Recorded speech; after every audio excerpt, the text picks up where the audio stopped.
Hi guys! Wherever you are, have a good morning, afternoon or evening. If this is the first time you are watching my video, I am trying to use famous painters' techniques to make portraits of my family and create an imaginary museum.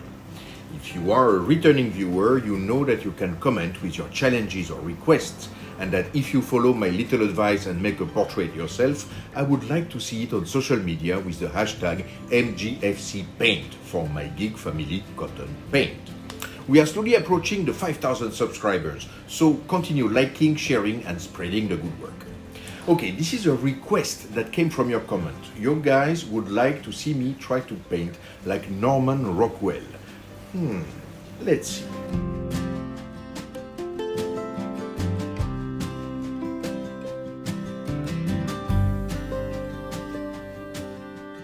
So, Norman Rockwell was born in 1894 in New York and was an early genius. He left regular school at 14 years old to go and study painting and art in several art schools. He developed from these learnings a very classical style, very detailed, almost hyper-realistic. I think I remember he sold his first illustrations when he was 18 and was hired immediately after that by the magazine Boy's Life to make a cover art every month. In 1916, he became one of the most famous illustrators for the cover of the Saturday Evening Post that he illustrated until 1963 after 321 covers. A lot of people call him an illustrator, but he was a painter in his own right. I remember some 25 years ago when I was living in Japan, I had the opportunity to visit an exhibition of his works and I was mesmerized by the details and the precision of each canvas. Rockwell was very attached to the description of American life. Not only the little things like a teenager's first date or a bruise during a baseball game, but also more serious and important things like racism or freedom. In the collective mind, Norman Rockwell represents the painter of the American dream, with images that smell of apple pie and remind us of a time where a shy teenager had rosy cheeks. Today, I will work with gouache on a kind of aged paper for the vintage feeling. So let's keep all this in mind and see what we can do.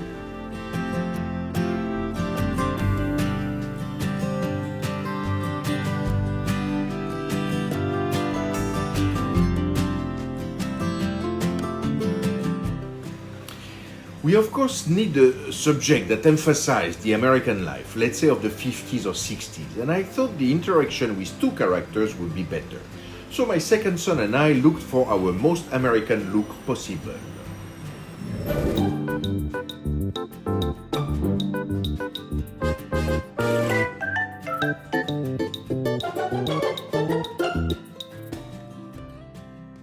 We finally dressed up as a diner waiter and his customer and posed around our kitchen counter. The idea would be that it would be transformed into an all-American diner counter during the painting. We chose this picture where the waiter seems to spill coffee on an unsuspecting customer. It has a bit of Rockwell's humor into it. On the computer, I assembled this image with a title header from the Saturday Evening Post and a large oval that would act as the border for the decor of the illustration, leaving some parts of the character to overflow out of this border. Now, we have to know that Norman Rockwell was tracing from his photos, either by projecting the picture on his canvas, either by using carbon paper to trace the corrections he would have made. When photography became really popular and accessible to most people, it really changed his art, giving him the possibility to add more movement, more precision, but also to be much faster in the delivery of his assignments. After tracing my characters, I arranged the decor with a few elements of an authentic diner. The window, some posters, nothing too detailed, but this should give the feel of a cozy breakfast nook somewhere in the Midwest. Don't hesitate to mark your shadows and already envision the layering of your different planes. The inking of the title is done with China ink, which is waterproof when dry.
Norman Rockwell was, as we said, classically trained and would usually work first on his values with a monochromatic stage. So, with a very diluted blue, I roughly marked all my lights and shadows.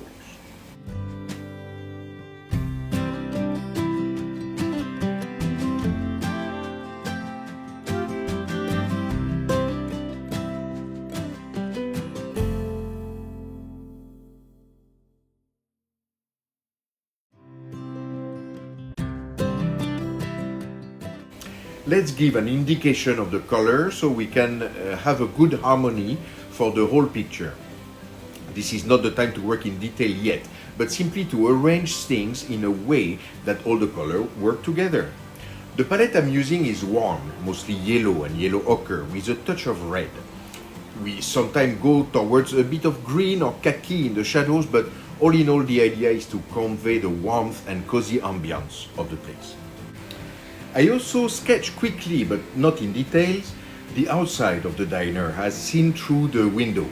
An American flag, maybe some house or a building of some sort in the distance among the trees. This is not the main focus of the picture and will stay as an unfinished blur, but it gives once again the ambience undertone of the whole picture.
Okay, now we are starting to be more precise. As a matter of fact, as your painting progresses, you will use brushes that are smaller and smaller and the paint that is thicker and thicker. In this stage, we start refining our texture, playing with small variations of the color in your paint that helps create the little folds on the coat sleeve or the little imperfections on the wall. Your colors are starting to become more and more saturated. They are not see-through anymore, and you can slowly build the layers of all the lights and dark on your subject.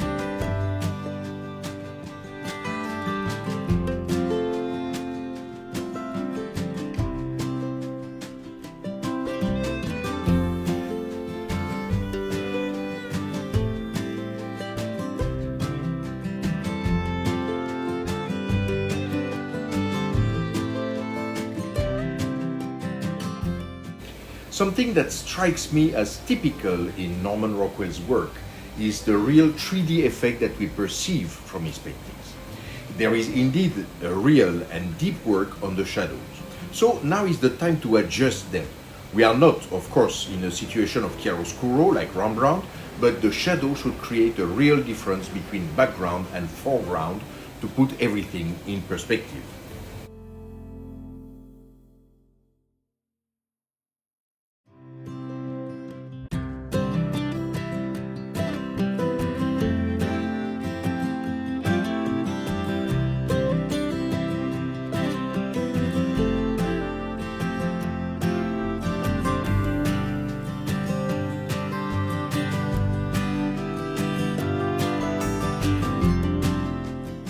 Amazingly, Rockwell was very heavy on his lights. Some people say he was applying them as thick as the peaks formed by a meringue's egg white.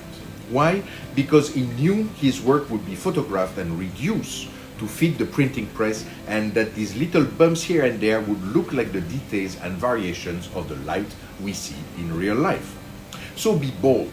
Take pure white on the tip of your brush and work on the direct light reflection and even the bouncing light on the face, eyes, nose, cheeks, on the edge of your character and even the objects around them.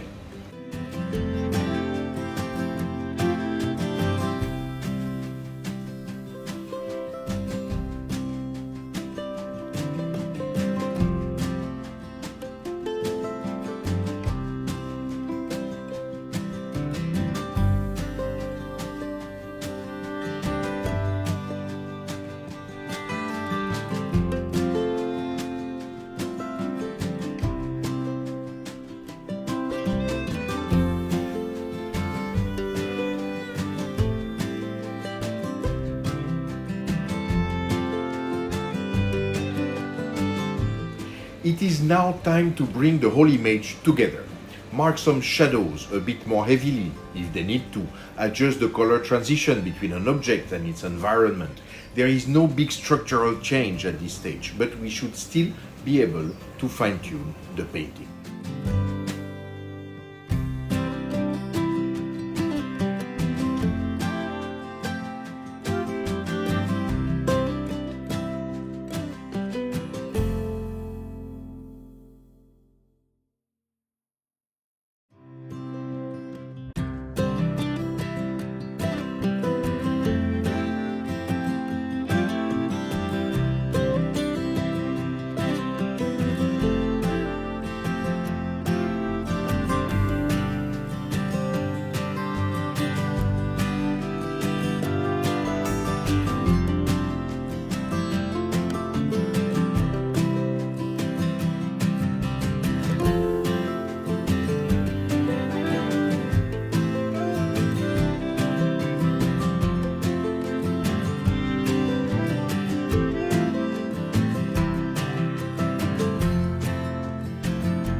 And there we go, a Norman Rockwell inspired painting. I hope we find all the vintage feel of the USA in the 50s in this little vignette, a slice of life that tells a story to the viewer. Let me know how you did on this one. You can post your art on social media with the hashtag MGFCPaint or send a comment here with your requests or challenges. There will be a bit of a wait though, because I received many requests. My to-do list is getting very long, and these videos take some time to prepare, but I may get to your favorite painter eventually. Stay tuned and see you soon. Cheers!